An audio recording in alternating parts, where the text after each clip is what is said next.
Atas waktunya teman-teman sekalian. Izin saya share langsung ya.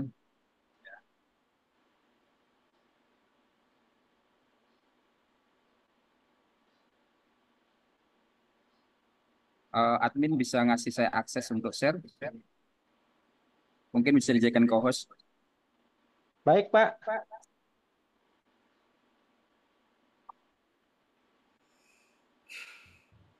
Ya, silakan Pak Gunaris.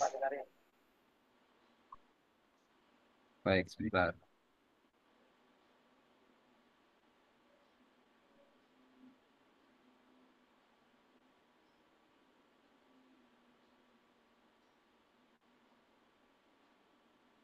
Oke, apakah bisa terlihat? Jelas, Pak. Oke. Jadi sebenarnya judulnya ini tidak saya duga gitu ya. Karena biasanya yang kita kerjakan adalah berkaitan dengan cyber dan tindakan-tindakan preventif. Tapi nggak apa-apa, kita coba sesuaikan gitu ya. Eh, Jadi Satgas ini sebenarnya dibentuk bulan Juli pertengahan dan terdiri dari beberapa profesional, kemudian ada beberapa pensiunan TNI, ada marsekal, ada jenderal penuh. Jadi ini bagian dari upaya sebenarnya untuk bagaimana kita menyebarkan ke seluruh masyarakat Indonesia mengenai sadar cyber gitu ya.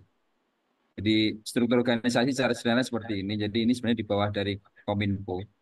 Jadi ada beberapa satgas yang berada di bawah presiden langsung. Biasanya itu ketuanya adalah Menko Polhukam gitu ya. Kemudian ada beberapa ketua-ketua di antaranya adalah Menkominfo, kemudian ada Menteri Luar Negeri, ada Menteri Pertahanan macam-macam. Kalau kita di bawah dari eh, Kementerian Kominfo ya. Jadi seperti ini. Kemudian ini adalah tujuan dari Satgas. Yang pertama adalah pemberantasan kejahatan cyber, mencegah, mendeteksi, menindaklanjuti, dan lain sebagainya. Kemudian pengawasan judi online, ada beberapa kegiatan yang sudah kita kerjakan juga mengenai judi online ini. Kemudian edukasi publik ini ada pelatihan, ada sertifikasi, kemudian ada kerjasama-kerjasama. Nanti di akhir slide akan kita tunjukkan bahwa kita sudah berapa kali melakukan audiensi dan kerjasama dengan beberapa lembaga gitu ya. Kemudian kerjasama antar instansi. Ini penting karena begini teman-teman sekalian, bahwa di Indonesia ini kita mesti mesti eh, terbuka bahwa antar lembaga itu biasanya kurang koordinasi gitu ya. Jadi untuk penanganan cyber misalkan antara Polri, kemudian antara dengan lembaga lain misalkan BIN dan lain sebagainya itu biasanya agak-agak ada slack, kemudian dengan Kominfo juga agak sedikit tidak ada koordinasi, maka kita berupaya untuk menjembatani itu gitu ya. Kemudian yang berikutnya adalah pengembangan kebijakan. Ini berkaitan dengan usulan-usulan ya. Eh, Mungkin mengenai apa upaya-upaya peraturan-peraturan dan lain sebagainya. Kemudian penegakan hukum. Agak menggema, Pak Cak Gunaris. Bentar ya. Menggema. Oke, bentar, bentar. Oke.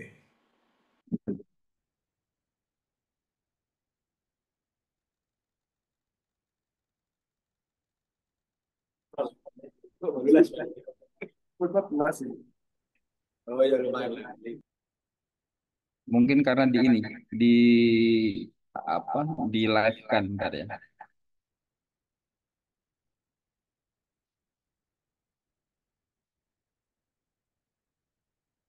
Tes tes.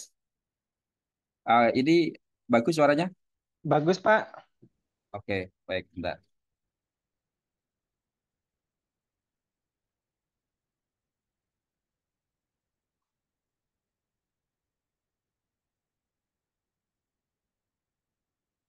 Oke, ini adalah perkembangan dari Satgas.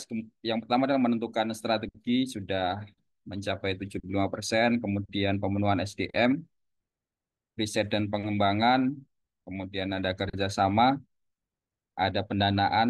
Teman-teman sekalian, pendanaan ini kebetulan kita tidak disupport oleh pemerintah, jadi kita juga meskipun kita dilantik oleh kementerian, tapi kita disuruh mencari dana sendiri. Kemudian kita juga disuruh apa istilahnya ya, berupaya sendiri untuk menggerakkan eh, Satgas ini dan untuk mengerjakan apa itu yang namanya sadar cyber gitu ya.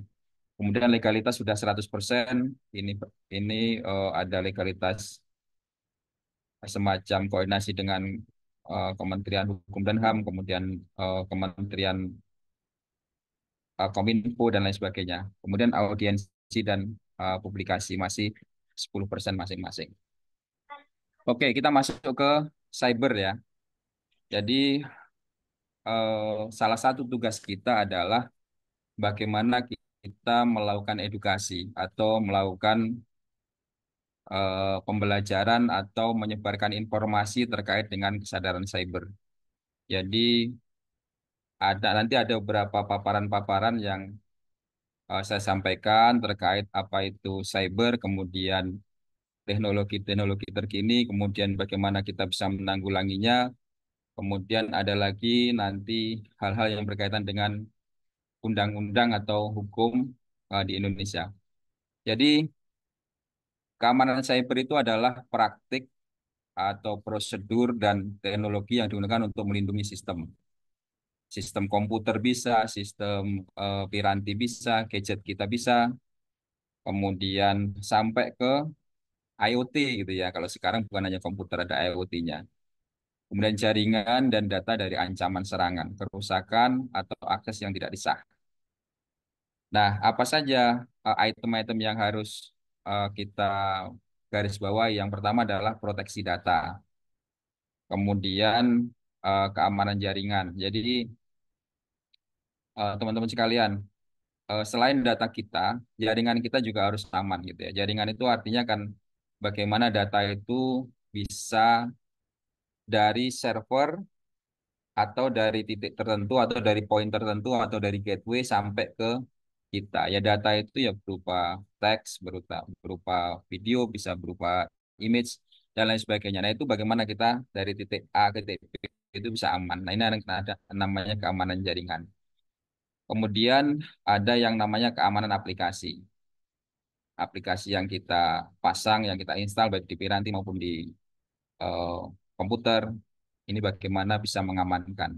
Mengamankan itu dalam artian bahwa aplikasi itu memang original dari pembuat, kemudian aplikasi itu setelah kita pasang tidak ada intervensi dari beberapa pihak dan lain sebagainya. Jadi sebenarnya ada beberapa unsur ya keamanan aplikasi. Kemudian manajemen identitas dan akses.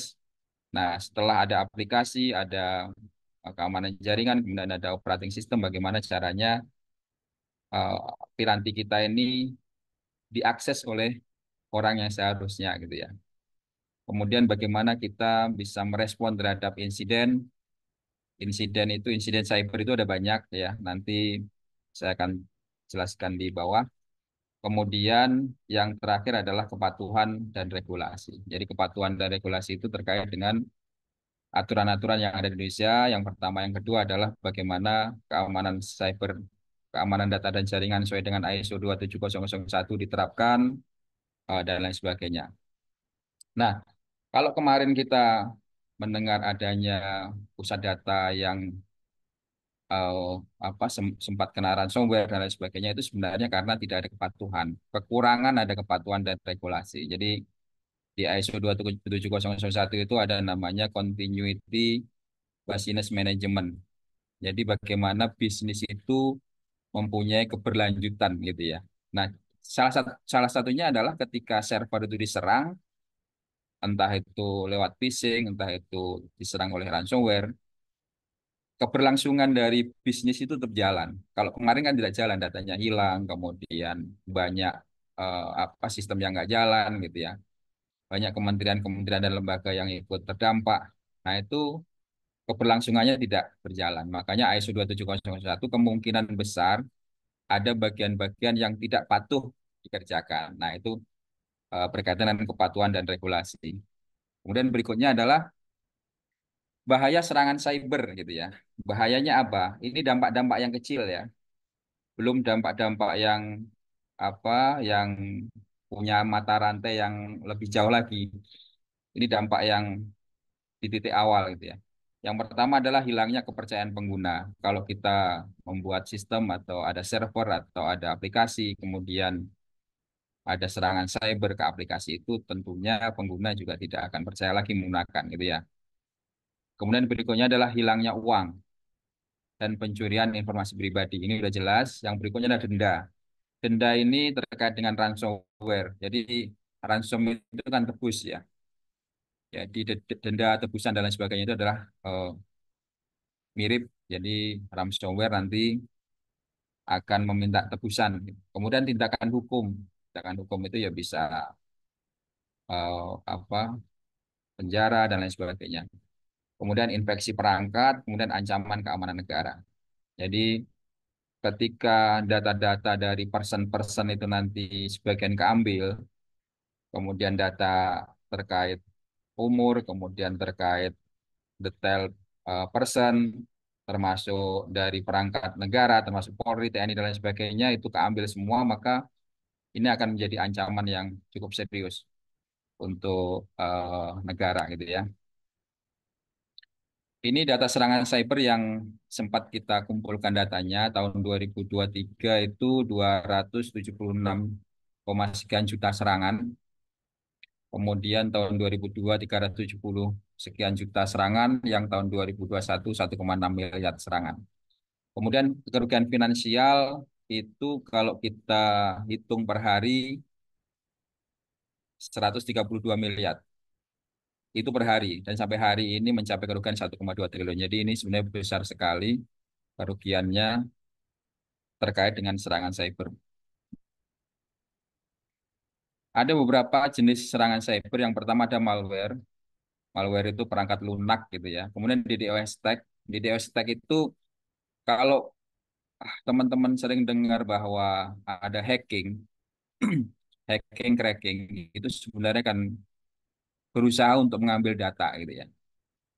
Pintu celah pintunya di apa cari kuncinya. Yang pertama, yang kedua lewat pintu belakang. Jadi ada dua nih, ada backdoor, ada lewat pintu depan. Kalau lewat pintu depan itu kita punya kuncinya gitu ya. Kalau lewat pintu belakang itu tinggal didobrak. Nah, kalau yang namanya DDoS itu dia tidak berharap data dari situs atau dari apps itu diambil, tetapi bagaimana caranya dia supaya aplikasi itu mati. Sistem itu mati karena apa? Karena diserang oleh traffic, yaitu DDoS tag.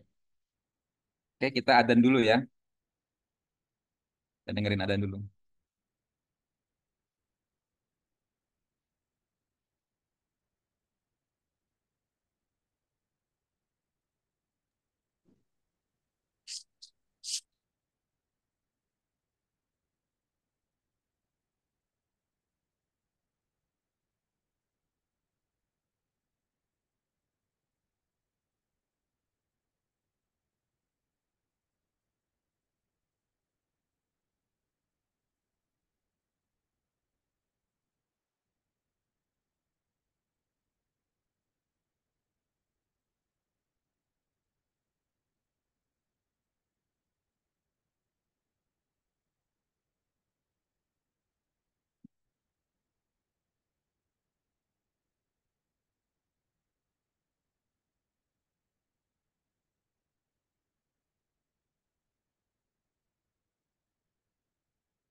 Baik, kita lanjut.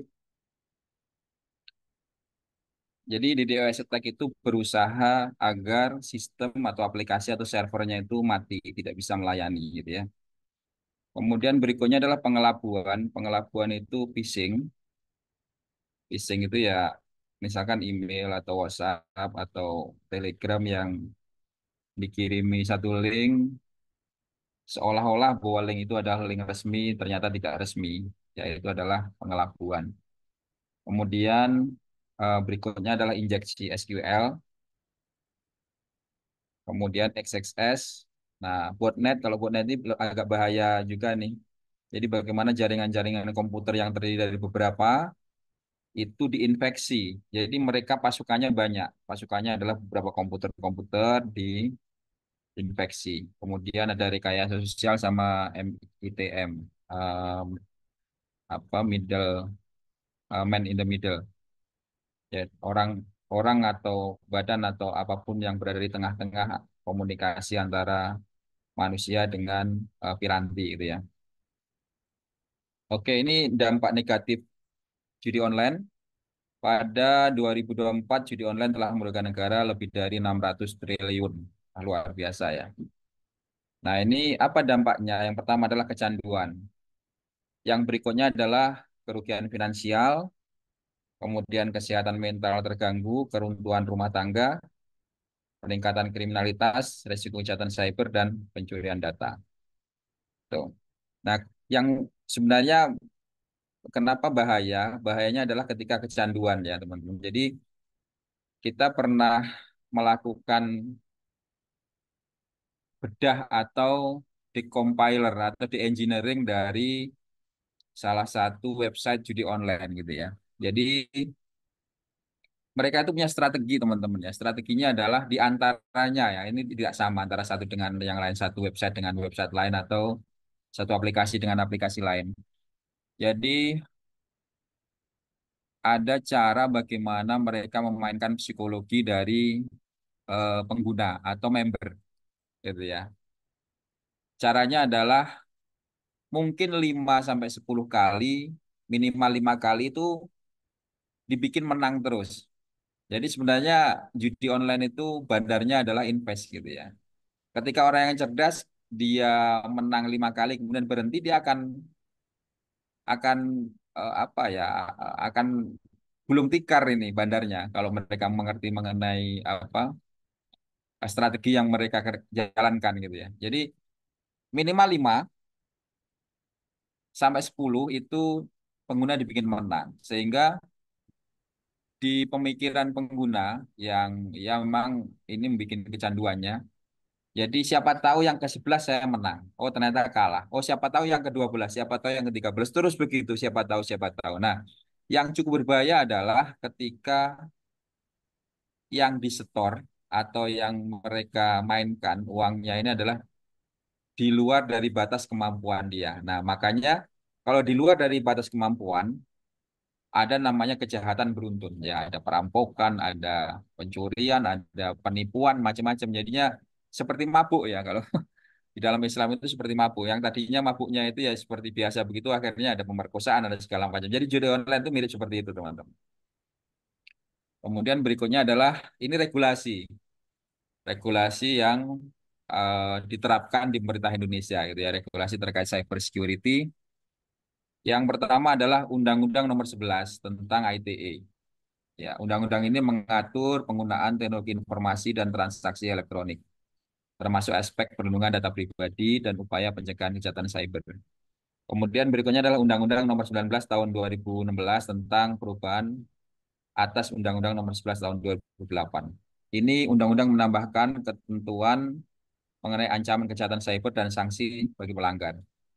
Kemudian Undang-Undang Nomor 36 Tahun 99 tentang telekomunikasi mengatur tentang penyelenggaraan komunikasi yang berkaitan dengan perlindungan data, keamanan, dan sistem telekomunikasi. Jadi di Undang-Undang Nomor 36 ini misalkan kita punya apps gitu atau kita punya server atau saya yang punya Tokopedia atau Bukalapak atau Shopee gitu ya. Nah, saya yang mempunyai online shop yang mempunyai ya bukan yang menggunakan yang mempunyai ini juga harus mengikuti standar atau aturan-aturan yang berlaku. Sehingga apa? Eh, Seluruh pengguna itu kan menyerahkan data informasi. Contohnya Tokopedia ya. Tokopedia ini datanya detail. Ada nama, ada tanggal lahir, ada nomor handphone, ada email, ada alamat rumah, ada alamat-alamat rumah gitu ya. Bukan cuma satu. Misalkan kita punya apartemen. Kadang hari ini saya beli barang kirim di apartemen, maka alamatnya apartemen. Ada alamat rumah saya, ada alamat kantor, maka semua alamat bisa kerekod sama dia. Yang berikutnya adalah nomor rekening. Nomor rekening buat apa? Nomor rekening buat transfer, nomor rekening buat menerima pembayaran. Yang berikutnya ada kartu kredit. Kartu kredit buat apa? Buat payment. Ya. Kemudian berikutnya adalah tracking.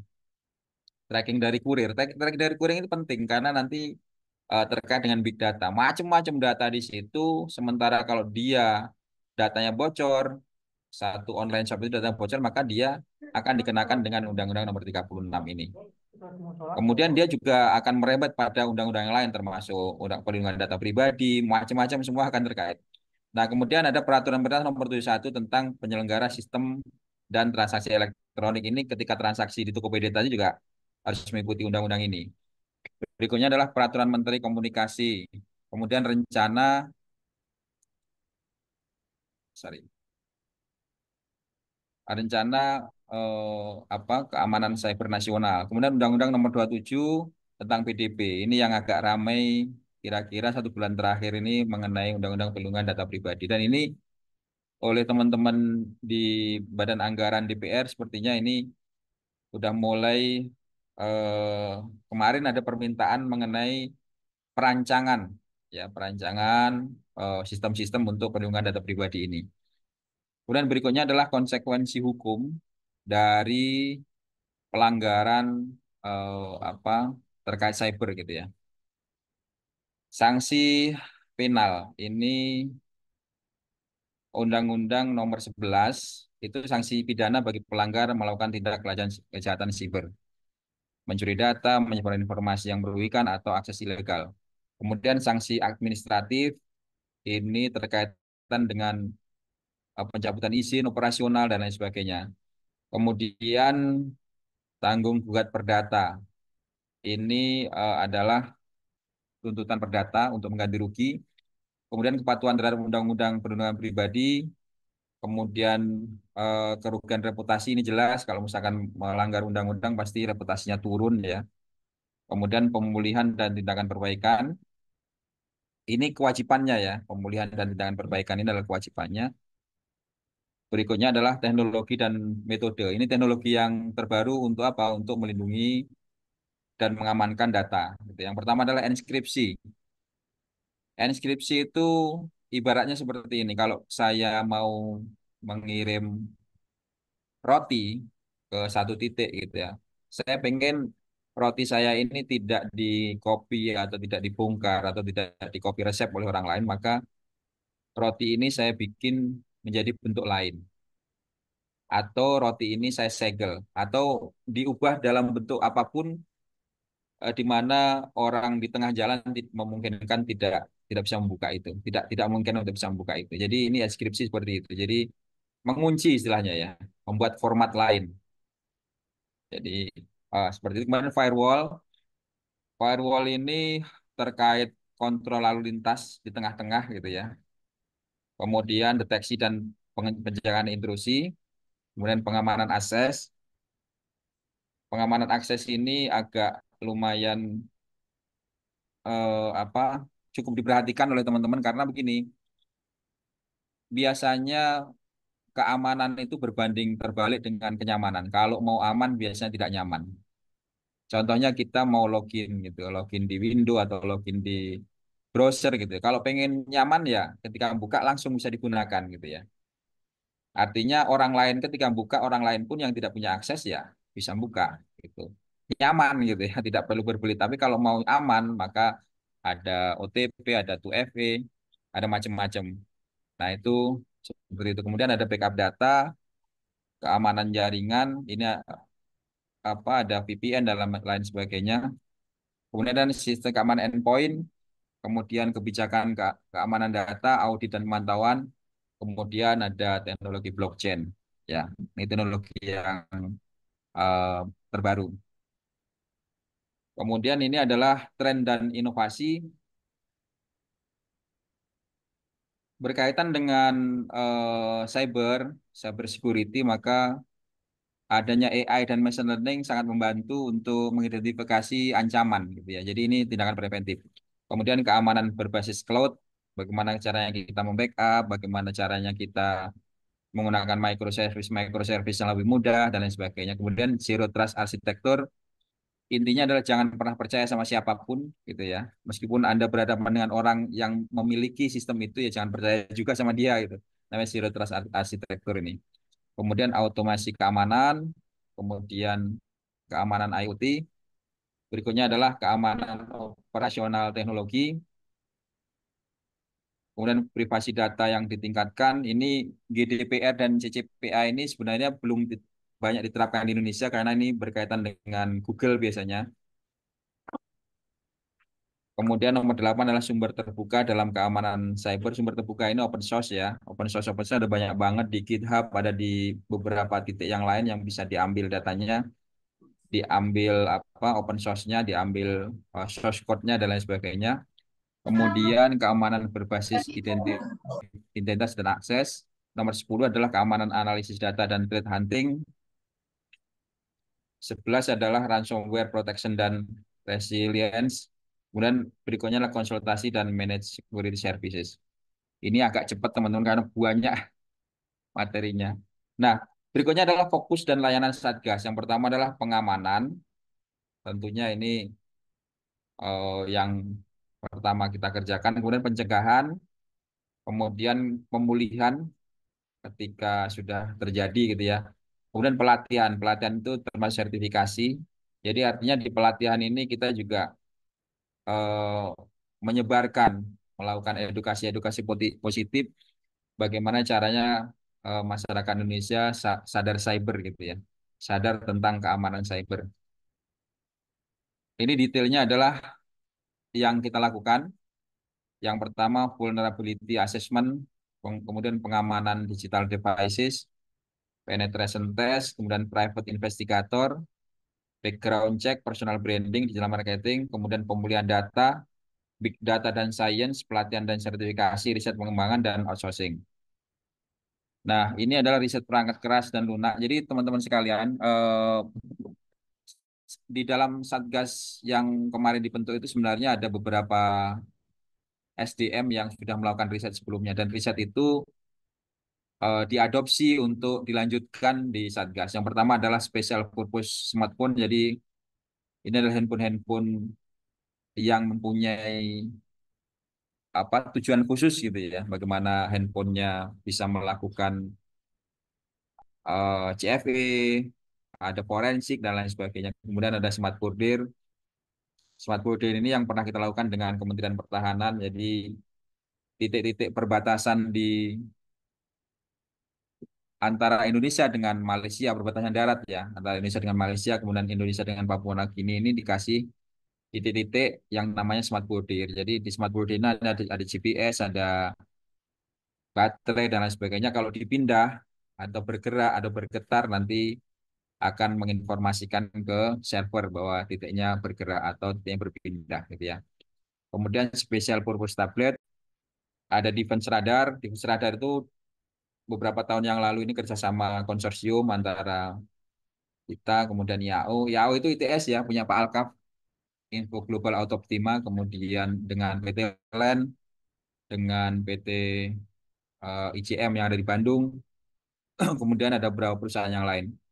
Di Indonesia itu udah bisa bikin defense radar yang 400 kilometer ya.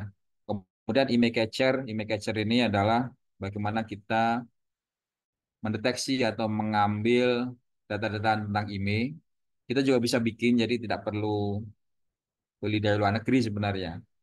Kemudian military drone kita juga bisa bikin, kemudian intercept. Intercept ini alas hadap ya. Alas hadap kita juga bisa bikin. Jadi jangan beli dari luar negeri karena apa? Karena dipastikan ada subrutin-subrutin yang berfungsi untuk mengambil data itu. Jadi negara lain menjual ke kita, mereka mendapatkan laba, mereka juga mendapatkan data yang kita dapatkan. Jadi kita dapat data, mereka juga dapat data gitu ya. Kemudian ini adalah pekerjaan-pekerjaan big data dan data science. Kita kerjakan juga. Kemudian kegiatan kemarin tanggal 7 September kita melakukan pelatihan untuk CCSA ya, Certified Cyber Security Associate. Ini berlangsung materinya berlangsung sehari, tapi tugas dan lain sebagainya sampai 4 hari. Kemudian audiensi dengan BSSN.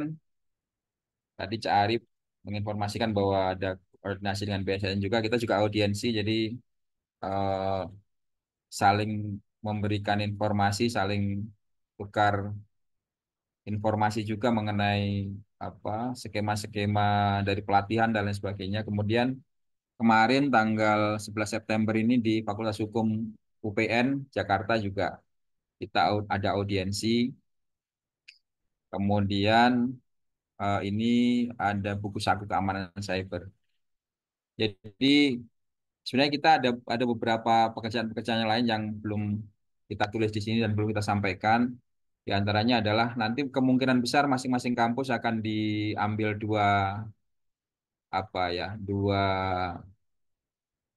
istilahnya dua mahasiswa. Jadi satu mahasiswa dan satu mahasiswi untuk jadi duta cyber di masing-masing kampusnya, gitu ya. Nanti kita akan didik, kita akan kasih ilmunya, kita akan berikan sertifikasi-sertifikasi supaya apa? Supaya disebarkan di kampusnya juga. Kemudian kita juga akan membuat satu super apps yang berfungsi untuk apa? Untuk membuat pelaporan, kemudian membuat apa? Analisa-analisa tentang cyber. Jadi itu sekilas seperti itu. Jadi informasi yang sampaikan tadi adalah mengenai Satgas dan mengenai apa itu cyber. Jadi seperti itu aja teman-teman sekalian, Cak Arman dan teman-teman sekalian. eh saya kembalikan ke moderator. Monggo.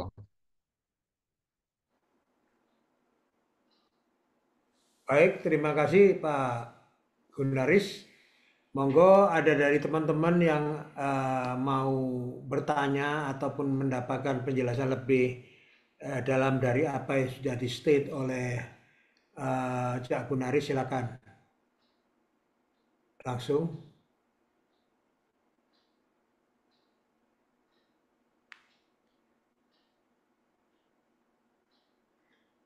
Atau dari Pak Dodi bisa melit ini tim-tim Ya, dari Pak. MKP dulu.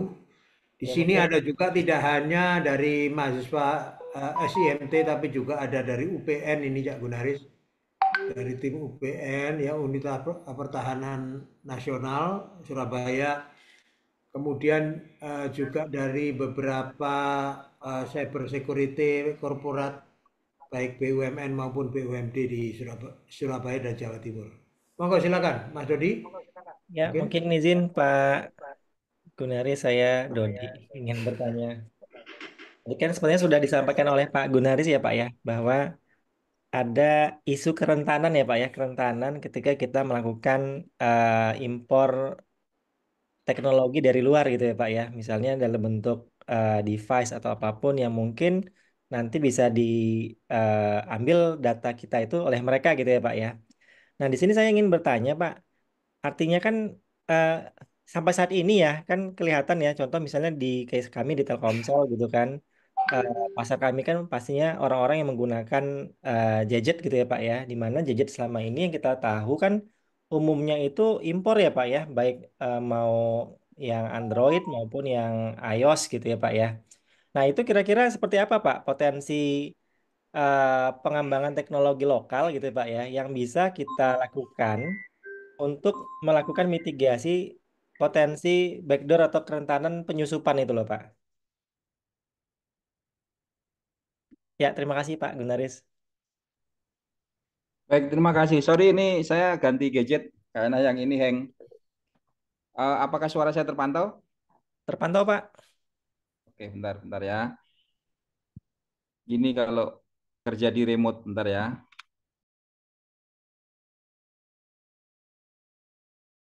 Lagi. Baik, jadi gini, Cak Dodi ya panggilnya Cak aja ya.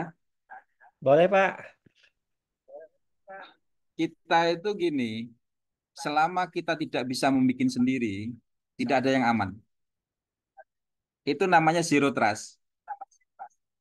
Nah, ini saya dulu dulu banget sempat sama teman-teman yang lain mengoprek mengenai Google gitu ya, mengenai Google. Jadi Android yang kita punya itu sebenarnya kan punyanya Google, quote unquote ya, quote unquote punya Google. Jadi apa yang data apa yang kita diambil oleh Google? Yang pertama adalah adanya Google Map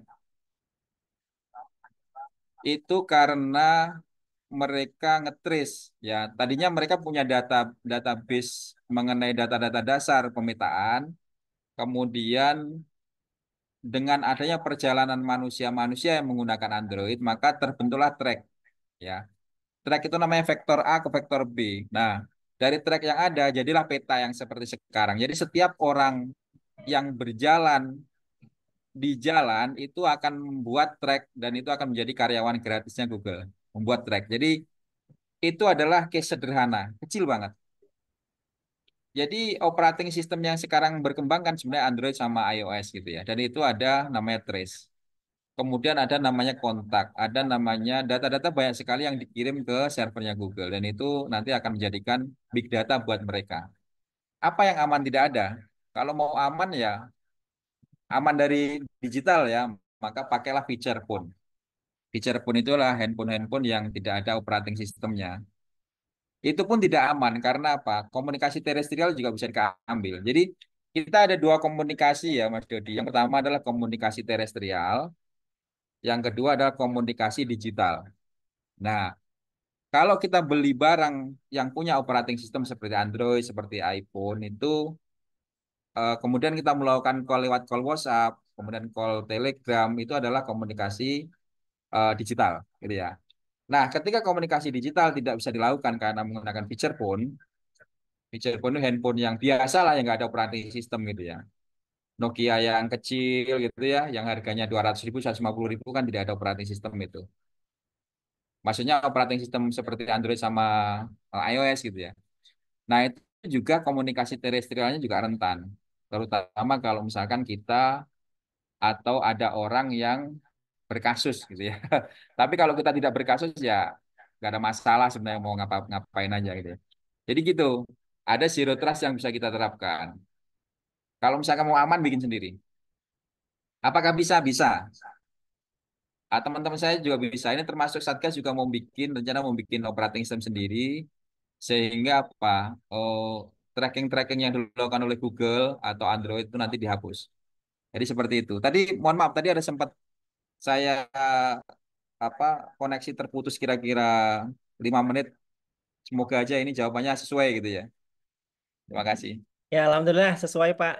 Karena intinya kita harus melakukan ini ya Pak ya, kemandirian teknologi ya Pak ya. Karena kan Betul, selama kita tidak mandiri secara teknologi ya selama itu juga betul, tentunya kemungkinan-kemungkinan untuk penyusupan itu selalu bisa dilakukan ya Pak ya. betul, betul. Dan tentunya pemerintah juga mempunyai andil yang sangat besar untuk membuat aturan-aturan terkait ini gitu ya. Aturan-aturan itu kan bisa diterapkan oleh yang paling tinggi adalah pemerintah. Seperti pemerintah Cina bagaimana dia memblokir Google, kemudian dia bikin Baidu sendiri. Itu kan sebenarnya eh, bagian dari regulasi. Nah, regulasi-regulasi seperti inilah yang kita butuhkan di level pembuat regulasi gitu ya. Kemudian mungkin ada operating system yang berbahaya yang tidak bisa diizinkan gitu. Kalau tidak ada operating system bagaimana Pak? Ya kita bikin sendiri. Apakah tim kita bisa? Bisa gitu ya. Nah, kemudian termasuk perangkat-perangkat telekomunikasi, Cak Dodi itu banyak banget yang mempunyai subroutine-subroutine yang isinya adalah logging. Seperti BTS, seperti alat sadap, banyak banget yang ada loggingnya. Jadi Indonesia ya seperti terbuka gitu ya. Negara open source itu terus terang aja kita negara open source data-data bisa keambil semua. Jadi gitu. Baik, terima kasih Pak Gunaris. Nah, mungkin lanjut Mas Doni ya. Kebetulan Mas Doni ini tesisnya juga mengangkat hal itu ya Mas Doni ya. Atau saya nambah melanjutkan pertanyaan, mungkin Pak Dodi Ya Pak sebentar. Arman. Oke, menarik sekali itu Mas Gunaris ya penjelasannya. Jadi kalau dari sisi teknologi, itu kalau kita bikin skor 1 sampai 10 dengan higher is better ya, 10 gitu ya. Kira-kira kemampuan daripada teknolog dalam negeri untuk apa namanya memproteksi teknologinya dari ketidakamanan data itu seperti apa kira-kira, Mas Gunaris? Sorry. Langsung saya jawab ya, nggak apa Ya, ya. silakan. Oke. Jadi gini, kalau dari sisi kita bagi menjadi beberapa nih. Yang pertama adalah dari sisi sadar cyber dulu. Dari sisi sadar cyber, maka dari seluruh masyarakat Indonesia itu kalau 1 sampai 10, Hmm. sebagian besar itu nilainya 3 sampai 5, Cak. Oke. Ya. Itu kemarin ketika kita ada audiensi dengan BSSN. Ada juga yang memang nilainya 7, 8 dan lain sebagainya. Tapi tentunya kita mesti harus ada melakukan sampling ulang karena kan kadang-kadang nih kita melakukan survei itu mereka yang tidak bisa seolah-olah bisa. Apakah kamu sudah bisa mengamankan perangkat ini? Padahal dia nggak bisa, dibilang dia ya bisa. Jadi mesti dicek ulang. Ini dari sisi sadar cyber yang pertama. Yang kedua adalah dari sisi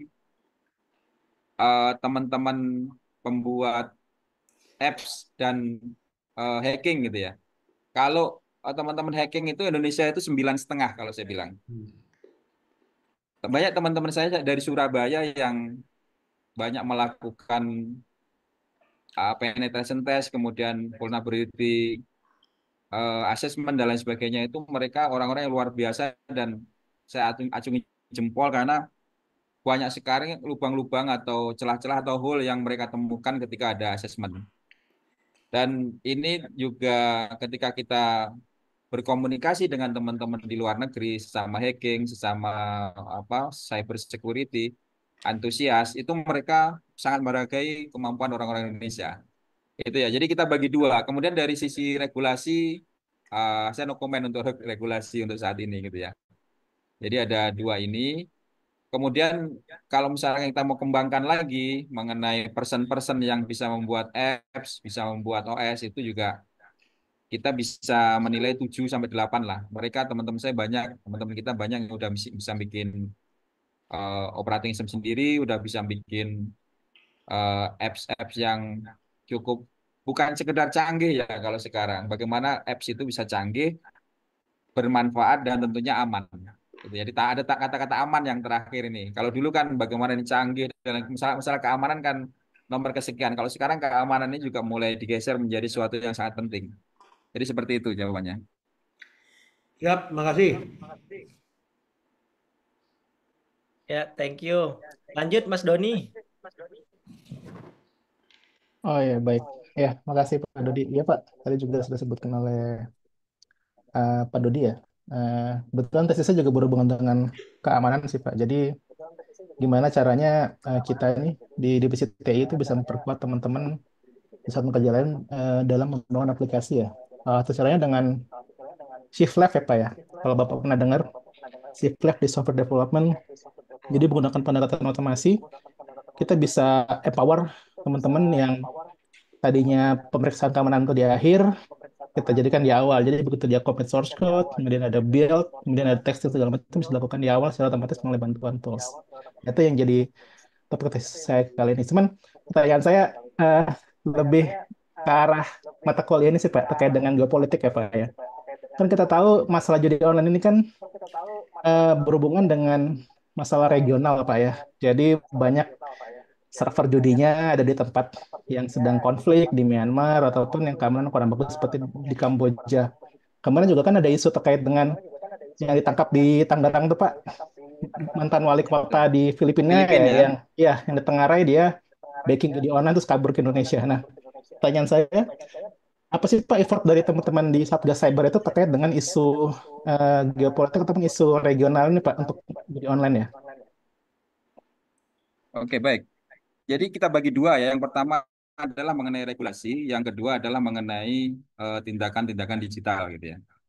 Kalau mengenai regulasi kita memang hanya bisa mengusulkan. Jadi bagaimana regulasi eh, antar negara kemudian adanya Interpol dan lain sebagainya itu kita hanya mengusulkan seperti ini seperti itu begitu ya. Tetapi di sisi digital kita juga udah mulai membongkar nih, membongkar semua dan kita memberikan usulan-usulan pemerintah mengenai server mana saja yang selama ini beroperasi dan masih digunakan oleh masyarakat Indonesia. Itu sebenarnya kan data-data itu penting untuk kita sodorkan ke teman-teman yang yang mengampu itu gitu, misalkan Kominfo. Nah, nanti apa tindakan berikutnya atau actionnya? Actionnya adalah bagaimana itu ditutup. Nah, sebenarnya begini, Ja, kalau dari sisi teknikal, kita berbicara sisi teknikal itu sebenarnya sesuatu yang tidak sulit.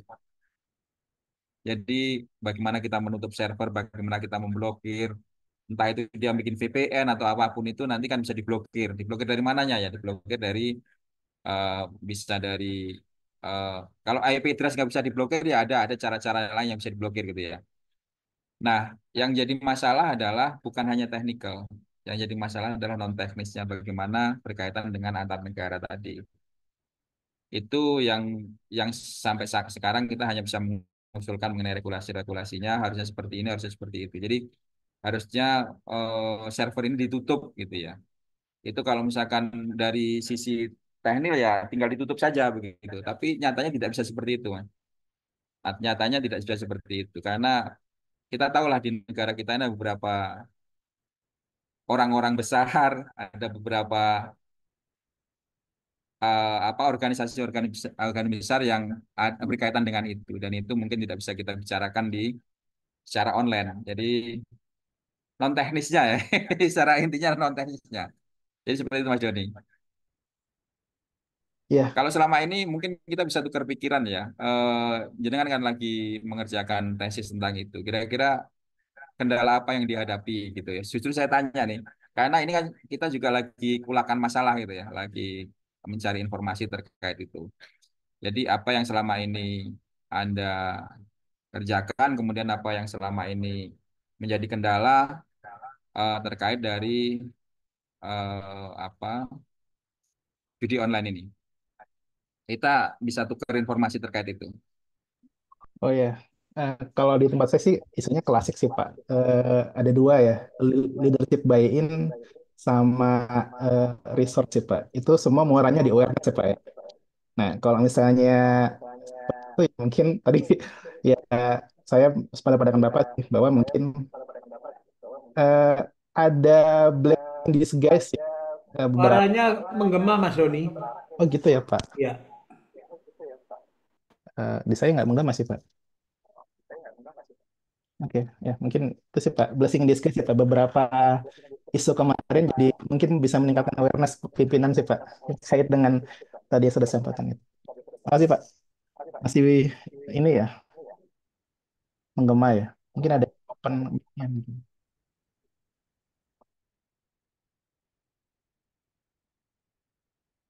Oke, oke, sip, sip. Nanti mungkin apa kita bisa tukar informasi di WhatsApp kali, Cak ya setelah ini ya. Jadi ada masukan-masukan apa saja gitu terkait teman-teman yang selama ini kan dari sisi teman-teman di institusi pendidikan dan teman-teman yang lagi sekolah, lagi kuliah itu kan ada satu dua yang mungkin kita bisa ambil informasinya seperti itu.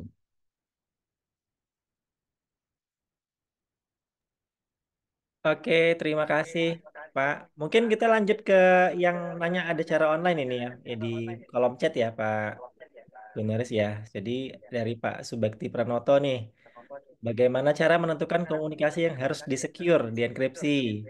Mana komunikasi yang dibiarin tidak terjaga dan mana komunikasi yang sengaja dibocorkan? Nah, kebanyakan komunikasi di Indonesia banyak yang rumpi, tidak ada nilai ekonominya. Perlukah membuat OS HP sendiri? Nah, kemudian ada juga nih pertanyaan selanjutnya, apakah boleh di-share identifikasi masalah Satgas judi online? Ya, terima kasih Pak Subakti ya. Monggo Pak Gunaris. Oke, terima kasih Cak Subekti. Yang pertama adalah seberapa penting data yang kita mau share terkait dari chat itu sehingga kita harus membuat OS sendiri, gitu ya. Nah, sebenarnya gini, kalau aplikasi chat itu kita membuat tidak harus membuat OS sendiri nggak apa-apa, tapi membuat aplikasi percakapan sendiri, gitu ya. Nah, identifikasi itu secure atau aman atau enggak, itu sebenarnya kita bisa lihat dari beberapa review teman-teman ya. Yang pertama adalah semakin sering aplikasi itu dipakai dan penggunanya banyak, itu sebenarnya semakin tidak secure, semakin tidak aman. Karena apa? Karena ada nilai ekonomis bagi orang-orang, bagi teman-teman pengembang aplikasi, bagi teman-teman yang mengerti mengenai cyber security, mengerti mengenai keamanan data, untuk membuat aplikasi, bagaimana cara meretasnya, bagaimana cara mengetap data itu. Nah, ini nilai ekonomisnya ya. Kalau misalnya penggunanya dikit, berarti nggak ekonomis. Nah, clue-nya adalah kalau mau aman, pakailah aplikasi yang tidak banyak digunakan orang. Karena tidak ada nilai ekonomis untuk bisa diretas. Itu ya. Itu clue-nya. Jadi, kalau sekarang saya pakai WhatsApp, ya WhatsApp udah banyak sekali penggunanya. Maka ada namanya aplikasi yang bisa meretas WhatsApp gitu ya. Kemudian Telegram juga ada aplikasi yang atau sistem atau apapun namanya yang bisa mengambil data-data percakapan di Telegram. Nah, saya pakai Signal sekarang. Signal itu penggunanya dikit dan lebih secure. Jadi sebenarnya tidak harus membuat OS sendiri, tapi kita bisa membuat aplikasi percakapan sendiri atau menggunakan, membuat dan atau menggunakan itu ya. Kalau membuat ya sekali menggunakan, kalau misalkan mau menggunakan sendiri ya menggunakan yang sudah ada gitu ya. Menggunakan yang sudah ada misalkan pakai Signal atau pakai PIP atau apapun lah. Nah, kalau bikin OS sendiri itu juga lebih bagus, tetapi effortnya akan lebih besar dan lebih lama gitu ya. Effortnya lebih besar atau lebih lama kecuali kita membuat invention atau membuat modifikasi dari OS yang sudah ada. Dan biasanya yang opsi yang kedua ini yang dikerjakan oleh teman-teman yang lain ya, teman-teman yang selama ini develop ini, dia tidak membuat dari nol tapi memodifikasi. Jadi menghilangkan subroutine-subroutine yang berbahaya, misalkan trackingnya, loggingnya, kemudian itu dibuangin sama dia, sama mereka. Jadi bersih, kondisinya bersih, baru kita buat apa aplikasi-aplikasi di dalamnya atau install aplikasi di dalamnya, termasuk aplikasi-aplikasi yang tidak mudah untuk diretas tadi. Jadi tidak harus membuat OS sendiri, tapi kalau membuat OS sendiri itu lebih bagus, tapi effort lebih besar. Begitu Pak, seperti ya. Baik, terima Kak kasih. Gun, Nah, ini ada Pak Arif Kak, Wisnu nih, Pak. Silakan Pak Kak Arif. Gun, Iya, Kak Gun siapa Arif, nih? Oh, Cak Arif nggih. dari Kak Gun, terkait PDP itu gimana ya? Ini kan kalau PDAM itu kan kebetulan memang kalau Surabaya kan sudah ada ISO 27001 dan kita sudah cukup apa namanya nanti ISO mungkin teman-teman bisa 27001. ya 2701. Oke. Cuman kan kalau kita bicara apa namanya PDAM-PDAM yang lain itu kan juga belum ya. Bahkan mungkin nah ini terkait perlindungan data apa apakah dari pihak pemerintah untuk pelayanan publik kan kemampuan PDAM ini kan beda-beda ya. Jadi ada yang mampu secara finansial gitu Surabaya otomatis kita bisa membiayai sendiri. Tapi yang kecil-kecil ini kan juga rentan juga itu. Kita PDAM seluruh Indonesia itu 15 juta untuk saat ini. Baru-baru 15 juta pelanggan. Ya, dan sebagian besar memang mereka sudah apa namanya sudah digital gitu ya datanya sudah. Nah ini kan kalau tidak ada support dari pemerintah juga berbahaya juga sebetulnya. Ya. Kemudian terkait dengan yang sudah seperti Surabaya ini sampai sejauh mana sih kita kewajiban sebagai penyedia layanan ini terhadap perlindungan data pribadi sampai sejauh mana konsekuensi dan sebagainya. Itu aja Cak Gun. Nggih. Langsung saya jawab ya. Nih, Jadi kalau berkaitan dengan perlindungan data pribadi, ada beberapa konsekuensi hukum yang tadi udah saya infokan ya. Itu yang pertama. Yang kedua, menjawab ISO 27001, terakhir saya ngasih pelatihan itu di Kementerian Pertahanan, di Pusdatin. Ya. Jadi gini, ISO 27001 itu ada dua hal yang perlu digarisbawahi. Yang pertama adalah SDM jenengan. Yang kedua adalah kepatuhan. Nah, dua ini SDM-nya bagaimana? Apakah SDM-nya mampu melaksanakan itu? Karena 27001 itu yang pertama kali kan disesuaikan dengan perusahaan yang mau menggunakan. Misalnya PDAM. PDAM ini servernya apa? Kemudian eh, pengkabelan untuk jaringan seperti apa? Kemudian internetnya seperti apa? Kemudian backupnya seperti apa? Redundannya seperti apa? Continuity business manajemennya seperti apa? Jenengan ada backup di tempat lain nggak? Gitu kan? Misalkan jenengan di Surabaya ada backup di Sidoarjo, jangan satu Kita udah titik di gitu. Karena Jakarta, nanti di TRC-nya kita ada. ada ya. Ada kita tier, tahu Pak, tier tier 2 Pak, Bekti ya. Tier 2 Pak, 3 ya. Tier 3 Bapak. Tier 3 gitu.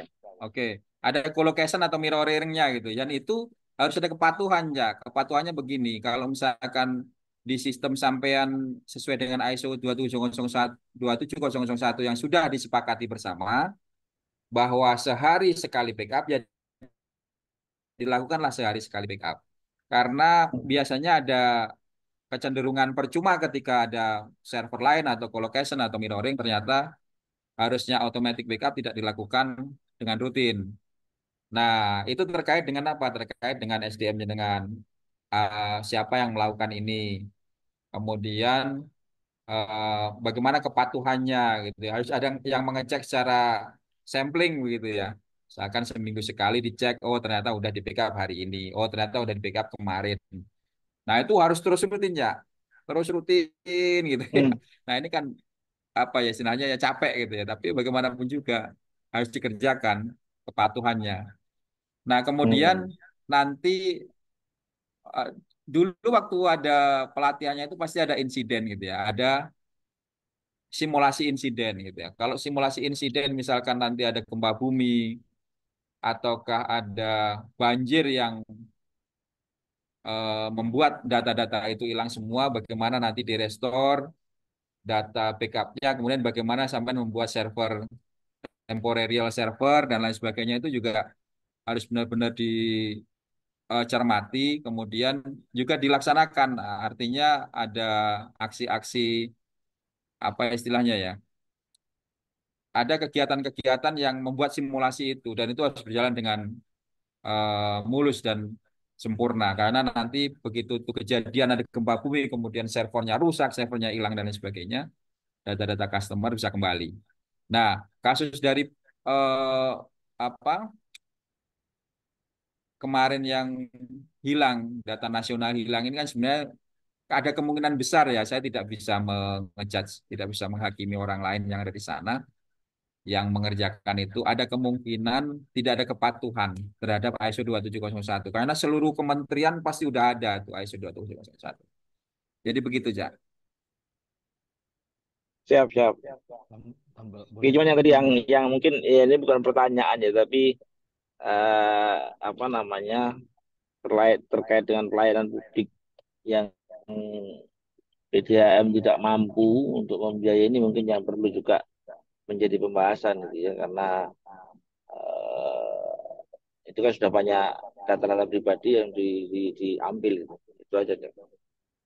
Ya, konsekuensinya memang seperti itu, Jak. Jadi layanan yang bagus membutuhkan pendanaan yang lebih gitu ya. Termasuk mungkin Iya, iya, SDM iya. jenengan ada yang tidak mampu melaksanakan kegiatan-kegiatan rutin yang menjalankan ISO 27001, otomatis jenengan kan harus nyari tempat orang lain.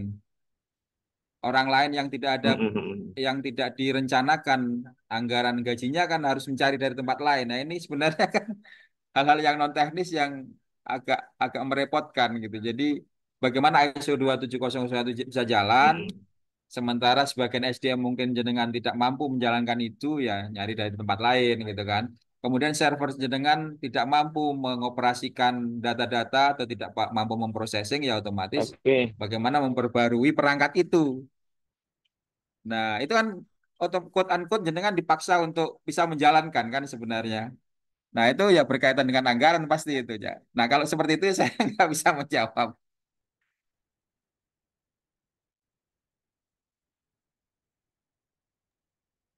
Ya, gimana Pak Arif? Mas Dodi, cek 1 2 3. Oke, Ini sekarang siapa? Oh, Mas Hanif. Nah, ini Ya, kita saya sedikit tadi mau menanggapi ya. Cukup, cukup.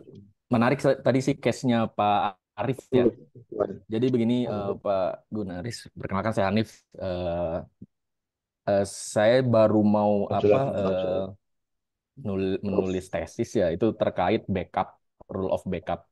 Jadi yang sedikit sharing ya. Jadi yang menjadi apa? Kalau kita ketahui ya di dalam suatu ekosistem teknologi terkait backup itu kan ada namanya rule 321 ya. 321 rule of backup. Di mana di situ tiga itu maksudnya kita memiliki tiga kopi data, lalu yang dua itu kita memiliki dua media yang berbeda, lalu satu lagi itu kita memiliki satu offsite ya. Offsite itu ya, contohnya di RC. Namun memang rule tersebut pun saya rasa di beberapa instansi atau perusahaan, baik swasta maupun BUMN, mungkin belum memenuhi 321 rule of backup tersebut. Padahal ya, melihat kejadian yang sebelumnya bahwa bencana itu bukan hanya bencana peperangan, bencana gempa bumi, tapi namun ada yang namanya bencana ransomware. Ransomware ini kan udah sampai ada istilah ransomware as a service ya. Sehingga sebenarnya rule of backup itu meningkat lagi nih, nggak cuma 321 menjadi 3211. Jadi di belakangnya itu ada satu. Satu itu terkait immutable lah. Artinya backup tersebut harus bisa menangkis atau mengalahkan si ransomware tersebut. Cuman ya tadi ya, baik dari sisi regulasi atau pendanaan kan memang itu menjadi sebuah masalah juga ya, karena kan ya kita tahu kita pengen aman, pengen secure itu butuh dana yang besar. Dan backup itu kan dananya sangat besar karena tidak digunakan karena memang kita nggak mau gunain backup itu, artinya kan sistem aman ya. Tapi saat kejadian backup yang mahal tadi seharusnya menjadi murah. Itu sih Pak, sedikit sharing. Sebenarnya saya ada pertanyaan lanjutan tapi mungkin Mas Muhammad Rizal dulu ya, tadi udah eh, apa raise hand, maaf nyelak. Terima kasih. aman-aman, Mas. Ya, mungkin eh, lanjut Mas Jofrizal dulu ya. Ini dari Kemenlu nih, Pak Gunaris. Mungkin bahas terkait dengan kawat diplomatiknya para pemimpin dunia ini ya, Mas Jofrizal ya. Silakan Mas Jofrizal. Ya, baik. Makasih, Mas Dodi. Selamat malam, Pak Gunaris. Terima kasih tadi paparannya cukup menarik ya, Pak.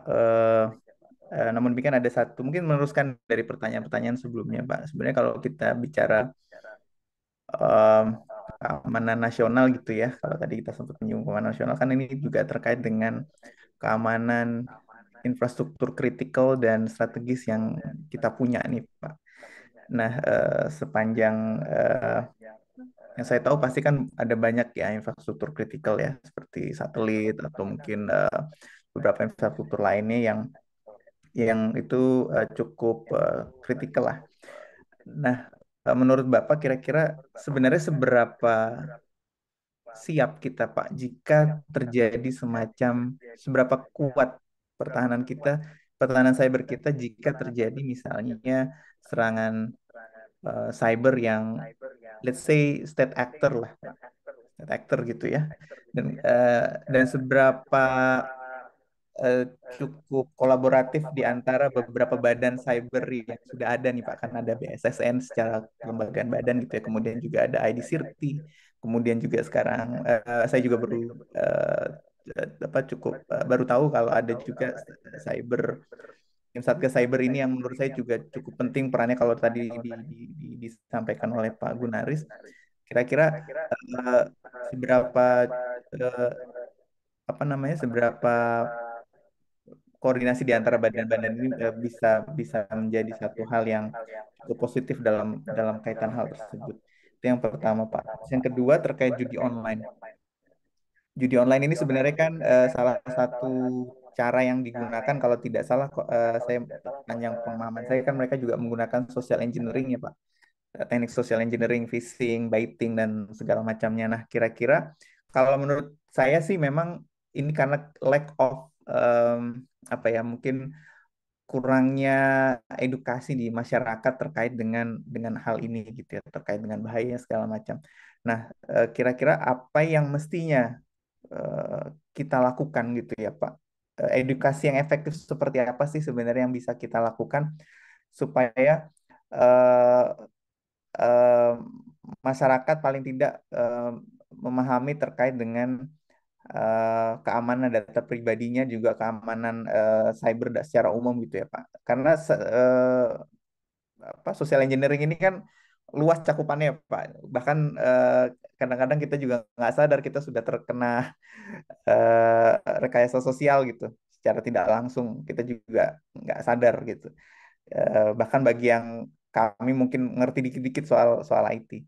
Mungkin itu saja Pak pertanyaan saya. Terima kasih. Ya, baik. Ada ada secara global ada dua ya pertanyaan. Yang pertama mengenai kesiapan. Gini, Cak, mengenai kesiapan itu kalau saya menginformasikan terkait dengan infrastruktur yang ada di negara, maka saya belum bisa memberikan informasi itu, gitu ya. Ya, jadi ini terkait dengan keamanan negara. Tapi begini, secara umum, perusahaan-perusahaan besar di Indonesia yang dia menggunakan digital services, ya digital services itu ada apa apa ada online store, ada marketplace, ada macam-macam lah itu mereka pasti dilengkapi dengan alat dan SDM gitu ya. Ada dua ya, alat dan alat itu contoh alat itu bisa hardware bisa software. Hardware misalkan gateway-nya, kemudian ada proxy-nya, ada macam-macam termasuk ada Palo Alto dan lain sebagainya dan itu berlapis sampai 7 lapis gitu. Kemudian ada dia menerapkan sistem-sistem yang ISO 2701 plus plus gitu ya. 2701 plus plus ada dia pakai Palo Alto macam-macam lah ya. Dan itu kalau misalkan dalam kondisi normal maka orang-orang umum tidak akan bisa meretas itu. Gitu ya. Itu dari sisi keamanan data dan jaringan. Tetapi kembali lagi bahwa proxy kemudian firewall kemudian apapun itu namanya itu kan bukan kita yang bikin. Ya kan? Itu namanya zero trust kita lah, zero trust kita. Bukan kita yang bikin orang lain. Nah, ketika sampean bikin satu aplikasi, kira-kira sampean bisa meretas nggak? Pertanyaan saya. Bisa lah gitu ya. Misalkan saya buat satu aplikasi ini, pasti saya bisa membuka aplikasi itu. Nah, bagaimana konsekuensinya? Konsekuensinya adalah biasanya di beberapa perusahaan-perusahaan besar di luar negeri itu kalau misalkan negara dia ya membutuhkan informasi terkait dengan negara yang mau dituju, itu dia bisa membuka sebenarnya. Ya dia ada kegiatan-kegiatan force apa ya istilahnya kegiatan untuk menekan satu perusahaan untuk bisa memberikan informasi atau memberikan pelayanan terhadap negara gitu ya. Nah, contoh ya. Ada firewall yang dipakai oleh perusahaan besar. Perusahaan besar itu menyimpan data-data customer. Nah, negara yang membuat itu membutuhkan data itu. Ya otomatis dia akan memerintahkan perusahaan itu untuk membuka. Saya yang bikin saya pasti bisa membuka. Itu yang harus kenapa kita selalu bilang bahwa kita harus bisa bikin sendiri. Alat sadap kita bisa bikin sendiri. Image catcher kita harus bikin sendiri ya. Firewall kita harus bikin sendiri karena memang kondisinya seperti ini. Dan ini adalah ketika kita tidak aware tentang ini, maka ketika ada perang perang cyber yang quote unquote agak masif ya, kita bisa jadi kalah di situ. Nah, maka kita harus melengkapi persenjataan dengan persenjataan yang kita punya sendiri, yang kita bisa bikin sendiri sehingga spare part kita menjadi lebih mudah, lebih murah gitu ya, quote unquote kalau misalnya berkaitan dengan hardware. Kemudian subroutine-nya bisa terkontrol, pemerintah bisa melihat bahwa subroutine-nya tidak ada sesuatu yang mencurigakan gitu kan. Seperti itu. Itu yang pertama. Nanti boleh ditambah ya, boleh ditambahkan dan boleh di counter kira-kira apa masukannya gitu. Nah, yang kedua ini tentu sebenarnya teman-teman yang kita itu sebenarnya kan diberikan pendidikan yang lebih itu alhamdulillah karena tidak semua gitu ya. Sebenarnya ini anugerah dari Allah Subhanahu wa taala. Nah, apa pesan moral dari ketika kita bisa sekolah, ketika kita bisa melanjutkan studi, ketika kita bisa belajar mengenai keilmuan? Pesan moral yang tersirat adalah bahwa kita harus menularkan informasi itu dan kita harus melayani seluruh masyarakat untuk bisa apa? Untuk bisa sadar cyber itu. Jadi banyak pertanyaan-pertanyaan yang biasanya kita sampaikan ke beberapa masyarakat umum yang dulu sempat dikerjakan oleh BSSN. BSSN itu ada tugas bagaimana caranya masyarakat bisa sadar cyber dan mereka dikasih tanggung jawab selama 1 tahun harus sekian ratus ribu orang gitu ya.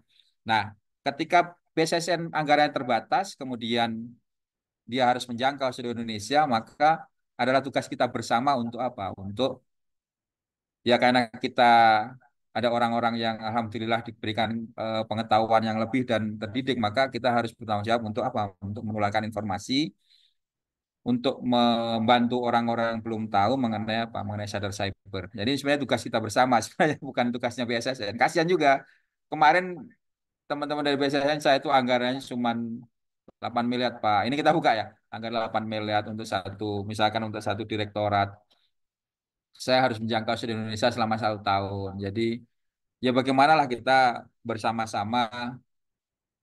Ini sebenarnya tugas bersama karena kita cinta tanah air, maka eh, tugas bersama untuk apa? Untuk membuat orang-orang yang belum mengerti mengenai cyber, bukan hanya sekedar ngeklik-ngeklik, ada informasi mengenai apa gambar vulgar diklik ternyata masuk kemana, kemudian dia harus memasukkan sesuatu dan berlanjut ke phishing gitu ya. Phishing nanti ada informasi-informasi diambil, kemudian ada minta tebusan dan lain sebagainya. Dan itu banyak sekali kasusnya. Tiap hari kita mendapatkan laporan. Kasus video seks, kasus. Karena itu ketidaktahuan dan itu adalah tugas kita bersama. Ketidaktahuan teman-teman yang ketika mereka udah mendapatkan musibah itu, baru datang ke kita dan kasihan. Ya, udah keluar uang banyak, datanya tetap diekspos dan lain sebagainya. Jadi seperti itu, Mas. Jadi sebenarnya intinya adalah tugasnya bareng-bareng gitu. Monggo. Izin satu lagi pertanyaan Pak Gun, makasih jawabannya. Saya kan kemarin baca-baca sedikit tentang APT ya Pak.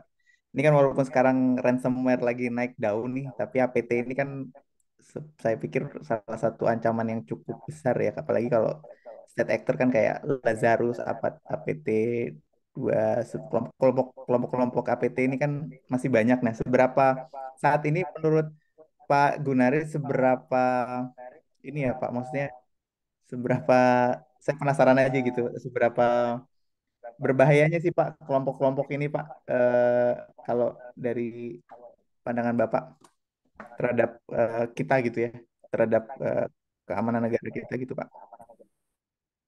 So far sampai sekarang kita belum bersinggungan dengan itu. Belum bersinggungan sama sekali sehingga saya tidak punya data yang bisa disampaikan terkait dengan APT gitu ya. Mungkin apa jenengan ada informasi sehingga kita bisa misalkan gini bisa share informasi terkait dengan APT dan lain sebagainya. Kita belum pernah bersinggungan sama sekali. Seperti itu. Siap, makasih Pak. Iya kemarin hanya baca-baca aja sih Pak. Kemarin sempat baca-baca artikel tentang serangan APT, salah satunya yang Stuxnet di Iran ya waktu tahun 2010. Kemudian yang terakhir juga yang saya dengar yang di Sony. Cuma hanya baca itu saja sih Pak. Ada beberapa kelompok itu yang makanya saya tadi eh, kira-kira bagaimana begitu. Baik, makasih Pak Gun. Baik. Ada lagi rekan-rekan di Nah, sini organisasi, yang organisasi aja. Jadi di ada luar beberapa, tadi LKP ya? Ya silakan Pak Gun.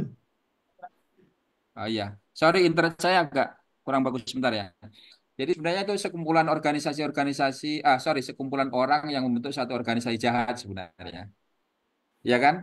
Nah, untuk saat ini kita belum bersinggungan itu, tapi tentunya ketika ada asosiasi atau apapun lah yang perkumpulan jahat itu pasti itu lebih berat dibandingkan dengan ketika sendiri-sendiri. Jadi selama ini yang kita tahu bahwa hacker itu kebanyakan adalah orang-orang yang suka menyendiri, kemudian yang tidak suka bergaul ya di depan komputer, depan internet gitu ya. Dia akan ngutak-ngatik sendiri di kamarnya, di kafe dan lain sebagainya. Tapi ketika mereka sudah berkumpul, maka ini tentunya akan lebih berbahaya gitu ya. Mungkin ya, setahu saya selama ini kan kita juga sering berkumpul dengan teman-teman white hacker, ada yang grey dan lain sebagainya. Mereka itu ada satu orang yang punya keahlian A, satu keahlian lagi punya kemampuan di bidang B, ada lagi di bidang C. Nah, ketika nanti digabung menjadi satu, pasti ini akan menjadi menjadi lidi-lidi yang dijadikan sapu sebenarnya. Ini akan lebih berbahaya gitu kan. Nah, seperti itu. Nah, ini juga udah mulai mulai agak-agak muncul setahu saya, agak udah mulai udah mulai bergerak mereka sebenarnya, udah mulai bergerak dan aktivitas-aktivitas itu juga mulai kelihatan gitu. Tapi memang kita belum bersinggungan gitu ya. Makanya saya tidak punya datanya. Ya Pak, makasih Pak Gun. Oke, baik. Terima kasih. Ada lagi Bapak Ibu sekalian yang di luar LKP jika ada pertanyaan? Ini semakin malam semakin hot pertanyaannya ya Pak Gunaris ya. Ya.